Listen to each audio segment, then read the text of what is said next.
Many will hope that this is the end of this, and that this is a clear won victory for the head teacher.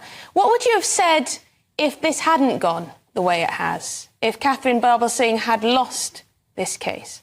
Well, I think, Emily, I think when it comes to that, how do you say, that balance between head teacher autonomy and religious accommodation, it would have certainly gone the other way, but too far the other way in the latter's favour. And I think it would have had some fundamental ramifications in terms of to what extent do head teachers have the right to ultimately implement their own policy of integration and cohesion within their own establishments. Now, I've made this point before, that religious belief is a protected characteristic under existing equalities legislation.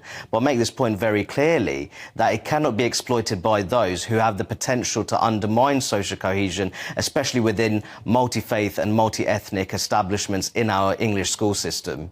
And yet what this was potentially an example of was someone trying to use the sort of protections that we have built in society and the natural compassion and acceptance and tolerance that society has, almost trying to weaponise that against figures of authority, trying to weaponise that against orders and structures. Whilst this individual, this frankly naughty pupil, failed in this case, there will be others who will try this sort of stuff in all walks of life. They may well try to do so, Tom, but I think that this ruling is a very significant one. I make the point that these protected characteristics enshrined in the 2010 Equality Act, they're only designed to protect people from very real forms of discrimination on the grounds of those characteristics.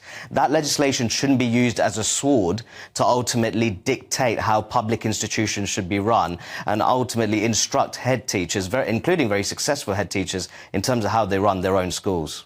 Well, thank you very much indeed for giving us your reaction. Rakib Ehsan, social policy analyst. Always good to speak to you.